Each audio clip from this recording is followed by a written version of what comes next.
August 15, 2023 प्रातः मुरली। ओम शांति। मिठे बच्चे, बाबांकर स्वरूप बिंदु अटे। तांकु यथार्थ रूप से चिन्हे मने पकाइबा एवं यह ही हेउची बुद्धिमानर कार्य। आजिर प्रश्नटी है बेहतर दृष्टि रे स्वप्नर अर्थ कौन? यही संसार को स्वप्नवत बा स्वप्न भली संसार कहीं कह जाउची? आजिर उत्तरटी है स्वप्न अर्थात जहाँ बीती जाइछि तमे माने वर्तमान जानुछ जे यही सारा संसार एबे स्वप्न भली लागुछि। अर्थात सत्ययुगर आरंभ करी कलिजुगर अंतिम पर्यंत सबकिछि बीती जाइछि। तुमको एबे गोटे सेकेंड रे यही स्वप्नवत संसारर सृष्टि आसी जाउछि। तमे माने यही सृष्टिर आदि मध्य अंत ब्रह्मालोक सूक्ष्मलोक स्थूललोक को जानी मास्टर भगवान हो जाउछ। आजिर गीतटी है कौन आया मेरे मन के द्वारे। ओम शांति। मिठे बाबा शिव बाबा निजर मिठा मिठा पिलामानंकु शिखलद्धे शालग्राम मानंकु बुझाउछंती। शालग्राम माने मध्य शिव बाबांकर संतान अटंती ना। पिलामाने जानिछंती जे आमको शिव बाबा पाठ पढ़ाउछंती जहाँकु टिके हेले भी केही जानि नाहांती। जदिओ शिवंकर मंदिर जाउछंती किंतु सेठारे तो एते बड़ शिवलिंग देखुछंती। सेमाने एक कथा जानि नाहांती जे आमर बाबा एक बिंदु स्वरूप अटंती।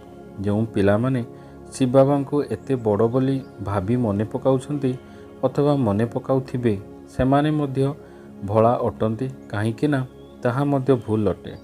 बाबा बुझाउछंती मु बिंदु अटे।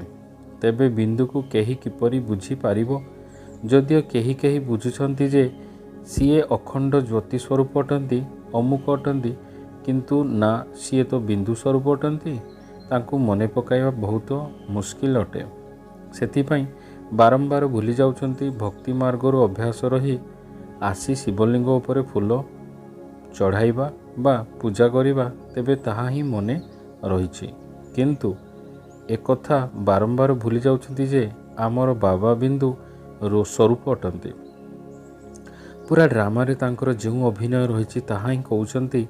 तेबे कौन बिंदुर महिमा कहिबे जे सीए सुखर सागर शांतिर सागर अटंती। तांकर केते छोट बिंदु रूप अटे। पिला माने पचाउछंती काहाको ध्यान रखिबो? एही कथा को तो केवल बुद्धिमान संतान माने ही बुझी पारिबे। नचेत सेही शिवलिंग मने पड़ी जाउछि। कृष्ण तो भल भावरे आमर बुद्धि रे रही पारिबे किंतु शिव बाबा तो बिंदु अटंती। गीतरे मध्य कहउछंती जे मने पकाइले मध्य मने पड़ुनाही। तेबे तांकर रूप किपरि? एहा मध्य आश्चर्यर कथा। शिव बाबा हेउछंती एते छोट बिंदु ज्ञानर नृत्य करूछंती। सेथिपाई कहउछंती एहा हेउछि एक स्वप्नर सागर। बीती जाइथिबा कथा को स्वप्न सागर कुहा जाइथाय। एहा स्वप्नवत सागर जहाँ बीती जाइछि ताहा तुमे बुद्धि रे आसुची। स्वप्न रे ब्रह्मांड ब्रह्मलोक सूक्ष्मलोक सत्यलोक त्रेतालोक त्रेता जुग द्वापर जुग एवं ए सबु स्वप्न हो जाउची। जहाँ बीती जाइछि ताहा स्वप्न हो गला। एबे तो कलिजुगर मध्य शेष समय यह स्वप्नवत संसार हैला ना। हद्र स्वप्न मध्य आसी थाए। तमे बुद्धि रे बेहदर स्वप्न आसुची। तेबे सूर्यवंशी चंद्रवंशी मध्य सबु स्वप्न हो गला। तेणु स्वप्न को स्वप्नर संसार कहा जाउछि। एही रहस्य को तुम पिलामानंक व्यतीत केही जानि नाहांती। सत्य जुगरे केते असरंती सुख थिला से सबु अतीत हो जाइछि। एबे तुममानक बुद्धि रे आदि मध्य अंतर पूरा ज्ञान रहिछि। तुम बुद्धि रे एकमात्र बाबांकर ही स्मृति रहिबा दरकार। बाबा जहा बुझाउछंती ताहा आउ केही बुझाई पारिबे नाही। तुममानक व्यतीत स्वप्न संसार रहिछि। एसबु अतीत हो गलानी बोली बुझी जाउछंती। तुममानकर बुद्धि रे उपरु आरंभ होई अतीत हो गलानी। तुममानक बुद्धि रे उपरु आरंभ करी आदि मध्य अंतर समस्त ज्ञान रहिछि। तुममाने एबे त्रिकालदर्शी त्रिकालनाथ कहि जाइछ। त्रिकालनाथ हेबा द्वारा तुमे जेपरि भगवान हो जाइछ। भगवान आसी तुमको शिक्षा देउछंती। तेबे गोटे सेकेंड स्वप्न आसी थाए। तेबे गोटे सेकेंड तुम मानकु बीज एवं वृक्षर स्मृति आसवा दरकार। ବାବା ମଧ୍ୟ କହୁଛନ୍ତି ମୋ ପାଖରେ ଆଦି ମଧ୍ୟ ଅନ୍ତର ଜ୍ଞାନ ରହିଛି, ସେଥିପାଇଁ ହିଁ ମୋତେ ଜ୍ଞାନର ସାଗର ନଲେଜଫୁଲ୍ ସର୍ବଜ୍ଞ ବୋଲି କୁହାଯାଉଛି। ଜାଣିଛନ୍ତି ଯେ ପ୍ରତ୍ୟେକଙ୍କର ଅବସ୍ଥା ଏହିପରି ରହିବ। ଜଣ ଜଣଙ୍କର ଅବସ୍ଥାକୁ କ'ଣ ଜାଣିବେ କି? ଯେଉଁ ଅବସ୍ଥା କଳ୍ପ ପୂର୍ବରୁ ହୋଇଥିଲା ସେହି ଅବସ୍ଥାରେ ଆସିଲା। ଏକଥା ତ ତମମାନେ ମଧ୍ୟ ଜାଣିଛ। ବାବା କହୁଛନ୍ତି ଭଲ ଭାବରେ ପୁରୁଷାର୍ଥ କର। ଏବେ ତୁମମାନଙ୍କର ସ୍ୱଦର୍ଶନ ଚକ୍ରଧାରୀ ହେବାକୁ ପଡ଼ିବ। ତମେମାନେ ଜାଣିଛ ଏହା ସବୁ ଅତୀତ ହୋଇଯାଇଛି। ଦେବତାମାନେ ଏଭଳି ରାଜ୍ୟ କରୁଥିଲେ, ପୁଣି ମଧ୍ୟ ଆସି ରାଜ୍ୟ କରିବେ। ତେଣୁ ତୁମେ ଅତୀତ, ବର୍ତ୍ତମାନ, ଭବିଷ୍ୟତକୁ ମନେ ପକାଅ। ଏହାକୁ ହିଁ ସ୍ୱଦର୍ଶନ ଚକ୍ର କୁହାଯିବ। ସମସ୍ତେ ତ ଶିବଲିଙ୍ଗକୁ ମନେ ପକାଇବାରେ ଲାଗିଛନ୍ତି, ଭାବୁଛନ୍ତି ଯେ ବାବା ଜ୍ୟୋତିର୍ଲିଙ୍ଗ ଅଟନ୍ତି। ଯଦି ତାଙ୍କୁ ବିନ୍ଦୁ ବୋଲି କହିବା ତେବେ ଦ୍ୱନ୍ଦ୍ୱରେ ପଡ଼ିଯିବା। ସେମାନେ ଭାବୁଛନ୍ତି ଆତ୍ମା ଛୋଟ, ପରମାତ୍ମା ବଡ଼ ଅଟନ୍ତି। ତେବେ ତମେମାନେ ଜାଣୁଛ ଏହି କଳିଯୋଗୀ ଦୁନିଆରେ ମାୟାର କେତେ ଆକର୍ଷଣ ରହିଛି। ଏହାକୁ ମାୟାର ପ୍ରଲୋଭନ କୁହାଯାଉଛି। ଏସବୁ ମାୟାର ଆଡ଼ମ୍ବର ଅଟେ। କହୁଛନ୍ତି ନା, ଏବେ ଦୁନିଆ କେତେ ଭଲ ହୋଇଗଲାଣି। ବଡ଼ ବଡ଼ ମହଲ ତିଆରି କରିଆସୁଛନ୍ତି। ଆମେରିକାରେ କେତେ ଆଡ଼ମ୍ବର ରହିଛି। ସେଠାରେ କେତେ ଆକର୍ଷିତ ଜିନିଷ ମଧ୍ୟ ତିଆରି ହେଉଛି। ଆମେ ଜାଣିଛୁ ଯେ ଏସବୁ ମୂଲ୍ୟହୀନ ପଦାର୍ଥ ଅଟେ। ସବୁ ଶେଷର ହୋଇଯାଇଛି। ଦିନକୁ ଦିନ ଏପରି ବଡ଼ ମହଲ, ଡ୍ୟାମ୍ ଆଦି ତିଆରି କରିବେ ଯେପରି ବିଲକୁଲ ନୂଆ ଦୁନିଆ। ମାୟାବୀ ତ ପୁରୁଷ ଅଟନ୍ତି ନା। ଏସବୁ ହେଲା ଆସୁରୀ ସମ୍ପ୍ରଦାୟର ଆଡ଼ମ୍ବର। ଏସବୁ ଯାଦୁ ଅଟେ। ଏବେ ଏସବୁ ଶେଷ ହେଲା ବୋଲି ଜାଣ। ବଡ଼ ବଡ଼ ବୈଜ୍ଞାନିକମାନଙ୍କ ବୁଦ୍ଧିରେ ଅଛି ଯେ ଏସବୁ ଶେଷ ହୋଇଯିବ। କିନ୍ତୁ ପରସ୍ପରକୁ କହୁଥିବା ତୁମେମାନେ ଏଥିରେ ହସ୍ତକ୍ଷେପ କର ନାହିଁ, ନଚେତ୍ ସବୁକିଛି ଶେଷ ହୋଇଯିବ। ଆମେରିକା ବଳବାନ ବୋଲି ଭାବୁଛି, ତେବେ ନିଶ୍ଚିତ ଭାବରେ ଦ୍ୱିତୀୟ ନମ୍ବର ବଳବାନ କେହି ଥିବେ ଯିଏକି ତାର ସମାନ କରିବେ। ସେଥିପାଇଁ ଗାୟନ କରିଛନ୍ତି, ଦୁଇଟି ବିଲେଇ ଲଢ଼ିଲେ ଯାଦବମାନେ ନିଜ କୁଳର ବିନାଶ କଲେ। ତେବେ ଏମାନେ ଦୁଇ ବିଲେଇ ନା। ବାସ୍ତବରେ ବର୍ତ୍ତମାନ ସେସବୁ ହେଉଛି। ତମେମାନେ ଜାଣିଛ ପୂର୍ବରୁ ମଧ୍ୟ ଏହି ସମୟରେ ଜ୍ଞାନ ନେଇଥିଲ, ବର୍ତ୍ତମାନ ମଧ୍ୟ ନେଉଛ। ବାବା ଆସି ସମସ୍ତ ଜ୍ଞାନ ବୁଝାଉଛନ୍ତି। ଯେପରି ବାବାଙ୍କ ବୁଦ୍ଧିରେ ଜ୍ଞାନ ଅଛି, ସେହିପରି ତୁମମାନଙ୍କ ବୁଦ୍ଧିରେ ମଧ୍ୟ ଜ୍ଞାନ ରହିଛି। ବିନ୍ଦୁକୁ ଶିବ ବୋଲି କୁହାଯାଉଛି। ଆତ୍ମାରେ ହିଁ ସାରା ଅଭିନୟ ଭରି ରହିଥାଏ। ସତ୍ୟଯୁଗରୁ ଆରମ୍ଭ କରି କଳିଯୁଗ ପର୍ଯ୍ୟନ୍ତ ତୁମମାନଙ୍କର ଅଲରାଉଣ୍ଡର ପାର୍ଟି ଚାଲିଛି। ସତ୍ୟଯୁଗ, ତ୍ରେତା ଯୁଗରେ ଯେତେବେଳେ ତୁମମାନେ ସୁଖ ଭୋଗ କରୁଥିଲ, ସେ ସମୟରେ ବାବାଙ୍କର କୌଣସି ଅଭିନୟ ନଥିଲା। ବାବା କହୁଛନ୍ତି ମୋ ଠାରୁ ମଧ୍ୟ ତୁମମାନଙ୍କର ଅଭିନୟ ଅଧିକ। ତମେମାନେ ସୁଖରେ ରହିବା ସମୟରେ ମୁଁ ନିର୍ବାଣ ଧାମରେ ରହିଥାଏ। ସେହି ସମୟରେ ମୋର କୌଣସି ଅଭିନୟ ହିଁ ନଥାଏ। ତୁମେ ଅଲରାଉଣ୍ଡର ଅଭିନୟ କରି ଥକି ଯାଉଛ।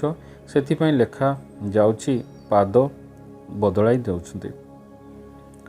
ବାବା କହୁଛନ୍ତି ପିଲାମାନେ ତୁମମାନେ ଥକି ଯାଉଛ। ତୁମେ ଅଧା କଳ୍ପ ଭରି ଭକ୍ତି କରି ତୁମେ ଦୁଆର ଧକ୍କା ଖାଉଛ।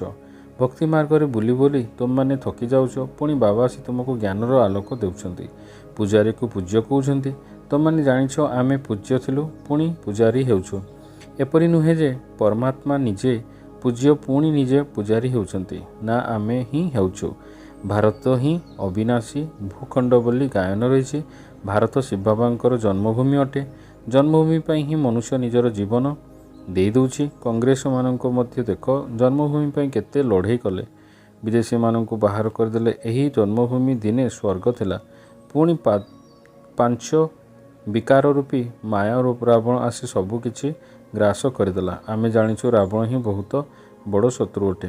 ଏକଥା କେହି ବି ବୁଝି ନାହାନ୍ତି ଯେ ମାୟା ରାବଣ ହିଁ ସବୁଠାରୁ ବଡ଼ ଶତ୍ରୁ ଅଟେ, ଯିଏ ଆମର ରାଜତ୍ୱକୁ ଛଡ଼ାଇ ନେଉଛି। ରାବଣ ଯେପରି ଗୁପ୍ତ ଭାବରେ ମୂଷା ସଦୃଶ୍ୟ ଫୁଙ୍କି ଦେଇ କାଟି ଦେଉଛି, ଯାହାକୁ କେହି ଜାଣିପାରୁନାହାନ୍ତି। କାଟି କାଟି ଏକଦମ ଦେବାଳିଆ ହୋଇଯାଇଛି। ତେଣୁ କେହି ଜାଣିପାରୁନାହାନ୍ତି ଯେ ଆମର ରାଜ୍ୟ ଭୋଗ କିଏ ଛଡ଼ାଇ ନେଉଛି। କେହି ଜାଣିନାହାନ୍ତି ଯେ ଆମର ଶତ୍ରୁ କିଏ। ଆମେ କାଙ୍ଗାଳ କିପରି ହେଲୁ। ମାୟା ଏକ ବଡ଼ ବଡ଼ ମୂଷା ଅଧା କଳ୍ପ ଖାଇ ଖାଇ ଭାରତକୁ କଉଡ଼ି ସମାନ କରିଦେଉଛି। ସେ ବହୁତ ବଳବାନ ଅଟେ। ଏଭଳି ପୁଣି ତୁମମାନେ ତା ଉପରେ ବିଜୟପ୍ରାପ୍ତ କରୁଛ। ତୁମମାନେ ଜାଣିଛ ଆମେ କିପରି ଗୁପ୍ତ ରୀତିରେ ରାଜ୍ୟ ନେଉଛୁ। ଯେଉଁ ଗୁପ୍ତରେ ରାଜ୍ୟ ହେଉଛି, ପୁଣି ଗୁପ୍ତ ଉପରେ ନେଉଛୁ ମଧ୍ୟ। ଏକଥା କେହି ବି ଜାଣିନାହାନ୍ତି। ଏବେ ପୁଣି ଏହା ଉପରେ ବିଜୟପ୍ରାପ୍ତ କରିବାକୁ ହେବ। ଏହା କେତେ ସୂକ୍ଷ୍ମ ରହସ୍ୟପୂର୍ଣ୍ଣ କଥା। ତାଙ୍କର ସହଯୋଗ ଦ୍ୱାରା ଆମେ ପୁନର୍ବାର ରାଜ୍ୟ ଭୋଗ କରୁଛୁ। କୌଣସି ହାତ ପାଦ ଲଗାଉ ନାହୁଁ। ଗୁପ୍ତ ରାତିରେ ଆମେ ଅବିନାଶୀ ବାବାଙ୍କ ଠାରୁ ନିଜର ସମ୍ପତ୍ତି ନେଉଛୁ, ଯାହାକି ଅଧାକଳ୍ପ ପର୍ଯ୍ୟନ୍ତ ରହିବ। ମାୟାରୂପୀ ବୂଷା ତ ଧୀରେ ଧୀରେ ଖାଇଥାଏ। ମାତ୍ର ଏବେ ତୁମେ 21 ଜନ୍ମ ପାଇଁ ଥରକରେ ରାଜ୍ୟ ନେଇଯାଉଛ। 84 ଜନ୍ମର ରହସ୍ୟକୁ ମଧ୍ୟ ତୁମମାନଙ୍କୁ ବୁଝାଯାଉଛି। ତୁମମାନେ ଏତିକି ଜନ୍ମ ନେଉଛ। ତୁମମାନେ ଜାଣିଛ ଯେ ସତ୍ୟଯୁଗରେ ଆମର ଆୟୁଷ ବହୁତ ଅଧିକ ଥିଲା। ପୁଣି ଅବିନାଶୀ ଅପବିତ୍ର ଭୋଗୀ ହୋଇଥିବାରୁ ଦ୍ୱାରର କଳିଯୁଗର 63 ଜନ୍ମ ହେଉଛି। ଏହା କଥା ବାବା ବୁଝାଉଛନ୍ତି। ମାୟା ଏପରି କଳ୍ପ କଳ୍ପ ଆଗରୁ ଆମଠାରୁ ରାଜ୍ୟ ନେଉଛି, ପୁଣି ଆମେ ତାଠାରୁ ରାଜ୍ୟ ନେଉଛୁ। ଗୀତରେ ମଧ୍ୟ ଗାଉଛନ୍ତି, କେଉଁ ଦେଶରୁ ଆସିଛ, ପୁଣି କେଉଁ ଦେଶକୁ ଯିବ। କିନ୍ତୁ କିଛି ହେଲେ ବୁଝି ନାହାନ୍ତି। ତୁମମାନେ ତ ଆଣିଛ ଆତ୍ମା କେଉଁ ଦେଶରୁ ଆସିଛି, କାହିଁକି ଆସିଛି, ସମସ୍ତ ଚକ୍ର ରହସ୍ୟ ତୁମର ବୁଦ୍ଧିରେ ଅଛି। ସାରା ଡ୍ରାମାରେ ଶିବବାବାଙ୍କର ହିରୋ ହିରୋଇନ୍ର ଅଭିନୟ ରହିଛି। ଶିବବାବାଙ୍କର ସାଥିରେ କିଏ କିଏ ଅଭିନୟ କରୁଛନ୍ତି? ପ୍ରଥମେ ବ୍ରହ୍ମା, ବିଷ୍ଣୁ, ଶଙ୍କରଙ୍କୁ ଏବଂ ପରେ ତମମାନଙ୍କୁ ଜନ୍ମ ଦେଉଛନ୍ତି। ତମେମାନେ ବାବାଙ୍କ ସାଥିରେ ସହଯୋଗୀ ହେଉଛ। ବାବା ନିଜର ଅଭିନୟ କରି ପରମାତ୍ମାକୁ ଚାଲି ଯାଉଛନ୍ତି ଏବଂ ତୁମେ ସହଯୋଗୀ ପିଲାମାନଙ୍କୁ ମଧ୍ୟ ସାଥିରେ ମୁକ୍ତିଧାମକୁ ନେଇଯାଉଛ। ତମମାନେ ଭକ୍ତିଧାମକୁ ଯାଇ ପୁଣି ଜୀବନ ମୁକ୍ତି ଧାମକୁ ଚାଲିଯାଉଛ। ତେଣୁ ଏକଥା କେତେ ଭଲ ଭାବରେ ବୁଦ୍ଧିରେ ରଖିବା ଆବଶ୍ୟକ। ଏହା ହେଉଛି ସ୍ୱପ୍ନର ସାଗର, ଯାହାକି ବିତି ଯାଉଛି। ତୁମମାନେ ଜାଣିଛ ଯେ ସତ୍ୟଯୁଗ ତ୍ରେତା ଯୁଗରେ ଦେବୀ ଦେବତାମାନଙ୍କ ରହୁଥିଲେ, ଯିଏ ବର୍ତ୍ତମାନ ଆଉ ନାହାନ୍ତି। ଏହି ଗୀତର କେତେ ଗୁହ୍ୟ ରହସ୍ୟ ରହିଛି। କିପରି ସ୍ୱପ୍ନର ସଂସାରକୁ ବୁଦ୍ଧିରେ ରଖି ବସିଛନ୍ତି, ସାରା ଚକ୍ର କିପରି ଘୁରୁଛନ୍ତି। ଯେଉଁ ଜ୍ଞାନ ବାବାଙ୍କ ପାଖରେ ଅଛି ତାହା ମଧ୍ୟ ପାଖରେ ମଧ୍ୟ ଅଛି। ଅବିନାଶୀ ବାବାଙ୍କ ପାଖରେ ହିଁ ଅବିନାଶୀ ଜ୍ଞାନ ରହିଛି। ପିଲାମାନେ ଜାଣିଛନ୍ତି ଏହା ମଧ୍ୟ ସ୍ୱପ୍ନ ହୋଇଛି। ତେଣୁ ଏସବୁ ବହୁତ ବୁଝିବା ଏବଂ ବୁଝାଇବାର କଥା ଅଟେ। ସତ୍ୟ ଯୁଗରେ ଏତେ, ତ୍ରେତାରେ ଏବେ ଏହି କଥା କାହାକୁ ବୁଦ୍ଧିରେ ରହିବାର ନାହିଁ। ତୁମକୁ ବହୁତ ଗୃଢ଼ ରହସ୍ୟକୁ ମଧ୍ୟ ମିଳୁଛି। ତୁମ ବୁଦ୍ଧିରେ ସାରା ଚକ୍ରର ଜ୍ଞାନ ରହିବା ଦରକାର। ଭକ୍ତି ମାର୍ଗ କ'ଣ, କେତେବେଳଠାରୁ ଆରମ୍ଭ ହେଉଛି, ଏହା ଦ୍ୱାରା କିଛି ବି ଲାଭ ମିଳିବ ନାହିଁ। ଭକ୍ତି କରି ତୁମର କ୍ଷତି ହୋଇଯାଉଛି। ଏବେ ପୁନର୍ବାର ତୁମମାନେ କଉଡ଼ିରୁ ହୀରା ତୁଲ୍ୟ ହେଉଛ। ମାୟା ତୁମକୁ କଉଡ଼ି ତୁଲ୍ୟ କରି ଦେଉଛି। ବାବା ତୁମକୁ ଜ୍ଞାନର ନୃତ୍ୟ କରାଉଛନ୍ତି। ପୁଣି ସେଠାକୁ ଯାଇ ତୁମମାନେ ନୃତ୍ୟ କରିବ। ଏହି କଥା ବହୁତ ଆଶ୍ଚର୍ଯ୍ୟଜନକ ଅଟେ ଏବଂ ଜାଣିବା ଯୋଗ୍ୟ ମଧ୍ୟ ଅଟେ। ଏଠାକାର ନୀତି ପ୍ରଥା ଯେତେବେଳେ ବି ପିଲାମାନଙ୍କୁ ବୁଝାଯାଉଛି, ବିଲକୁଲ ରହିବ ନାହିଁ। ତାହା ନିର୍ବିକାରୀ ଦୁନିଆ। ସେଠାରେ ମାୟାର ଚିହ୍ନ ବର୍ଣ୍ଣ ରହିବ ନାହିଁ। ପ୍ରଥମେ ତୁମମାନେ ବାବାଙ୍କୁ ମନେ ପକାଇ ସମ୍ପତ୍ତି ନିଅ। ବାକି ସେଠାକାର ନୀତି ପ୍ରଥା ଯାହା ଥିବ ତାହା ହିଁ ଚାଲିବ। ସେଠାରେ ସବୁ ନୂଆ ନୀତି ପ୍ରଥା ହେବ। ସେଠାରେ ଏହି ଉତ୍ସବ ଆଦି ରହିବ ନାହିଁ। ଏଠାରେ ଉଦାସ ରହୁଛନ୍ତି, ତେଣୁ ଉତ୍ସବ ଆଦି ପାଳନ କରୁଛନ୍ତି। ସେଠାରେ ମଧ୍ୟ ପ୍ରତ୍ୟେକ ଦିନ ଉତ୍ସବ ପାଳନ ହେବ। କାନ୍ଦିବାର ଆବଶ୍ୟକତା ହିଁ ନାହିଁ। ଏଠାରେ ଉତ୍ସବ ପାଳନ କରିବାର କୌଣସି ଆବଶ୍ୟକତା ହିଁ ନାହିଁ। ସେଠାରେ ସଦାସର୍ବଦା ଆମର ଉତ୍ସବ ହିଁ ଦିନ ହେବ। ସେଠାରେ ବିବାହ ମଧ୍ୟ ଧୁମଧାମରେ ହୋଇଯିବ। ଯୌତୁକ ମିଳିଥାଏ, ଦାସ ଦାସୀ ମଧ୍ୟ ମିଳିଥାନ୍ତି। ବାକି ସେଠାରେ ପୂର୍ବ ପର୍ବାଣୀର କୌଣସି ଆବଶ୍ୟକତା ନାହିଁ। ଏସବୁ ହେଉଛି ସଙ୍ଗମ ଯୁଗର ପର୍ବପର୍ବାଣୀ, ଯାହାକି ଉତ୍ସବରେ ପାଳନ କରାଯାଉଛି। ସେଠାରେ ତ ସର୍ବଦା ଖୁସି ରହିଥାଏ।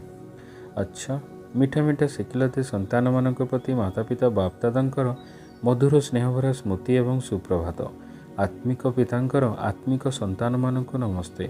ଧାରଣ ପାଇଁ ମୁଖ୍ୟ ସାର। 1 ନମ୍ବର, ସ୍ୱଦର୍ଶନ ଚକ୍ରକୁ ଘୁରାଇ ମାୟା ଉପରେ ଗୁପ୍ତ ରୀତିରେ ବିଜୟ ପ୍ରାପ୍ତ କରିବାକୁ ହେବ। ବାବାଙ୍କ ଭଳି ଜ୍ଞାନର ଭଣ୍ଡାର ହୋଇ ରହିବାକୁ ହେବ। 2ରେ, ବାବା ଯିଏ ଏବଂ ଯେପରି ଅଟନ୍ତି ତାଙ୍କୁ ଯଥାର୍ଥ ରୂପରେ ଜାଣି ମନେ ପକାଇବାକୁ ହେବ। ବିନ୍ଦୁ ହୋଇ ବିନ୍ଦୁ ବାବାଙ୍କର ସ୍ମୃତିରେ ରହିବାକୁ ହେବ। ଏଥିରେ ଭୋଳା ହେବା ଉଚିତ ନୁହେଁ। ଆଜିର ବରଦାନଟି ହେଲା, ବାବାଙ୍କର ନିର୍ଦ୍ଦେଶ ଅନୁସାରେ ସେବା ମନେ କରି ପ୍ରତ୍ୟେକ କାର୍ଯ୍ୟ କରୁଥିବା ସଦା ଏବଂ ବନ୍ଧନମୁକ୍ତ ହୁଅ। ପ୍ରବୃତ୍ତିକୁ ସେବା ମନେକରି ସମ୍ଭାଳ, ବନ୍ଧନ ମନେକରି ନୁହେଁ। ବାବାଙ୍କର ନିର୍ଦ୍ଦେଶ ହେଲା, ଯୋଗ ଦ୍ୱାରା ହିସାବ କିତାବକୁ ଚୁକ୍ତ କର। ଏକଥା ତ ଜାଣିଛ ଯେ ତାହା ବନ୍ଧନ ଅଟେ, କିନ୍ତୁ ବାରମ୍ବାର କହିବା ଦ୍ୱାରା ବା ଭାବିବା ଦ୍ୱାରା ବନ୍ଧନ ଆହୁରି ଅଧିକ କଡ଼ା ହୋଇଯାଇଛି। ଏବଂ ଅନ୍ତିମ ସମୟରେ ଯଦି ବନ୍ଧନ ମନେ ପଡ଼ିଲା ତେବେ ପୁନର୍ବାର ଗର୍ଜ ଜେଲକୁ ଯିବାକୁ ପଡ଼ିବ। କେବେ ହେଲେ ନିଜ ଉପରେ ବିରକ୍ତ ହୁଅ ନାହିଁ, ଅଧିକ ବାନ୍ଧି ହୋଇଯାଉ ନାହିଁ, କାହିଁକି ନା ବାଧ୍ୟ ହୁଏ ନାହିଁ। ଖେଳ ମନେ ଅଛି ମନେକରି ସବୁ କାର୍ଯ୍ୟ କରିବାର, ତା ଉପରେ ଅଥକ ମଧ୍ୟ ରହିବା ଏବଂ ବନ୍ଧନମୁକ୍ତ ମଧ୍ୟ ହେବାକୁ ଲାଗିବ। ଆଜିର ସ୍ଲୋଗାନଟି ହେଲା ଭ୍ରୁକୁଟି ରୂପକ କୁଡ଼ିଆ ଭିତରେ ତପସ୍ୱୀ ମୂରତ ହୋଇ ବସିଯାଅ। ଏହା ହିଁ ହେଉଛି ଅନ୍ତର୍ମୁଖତା। ଓମ୍ ଶାନ୍ତି।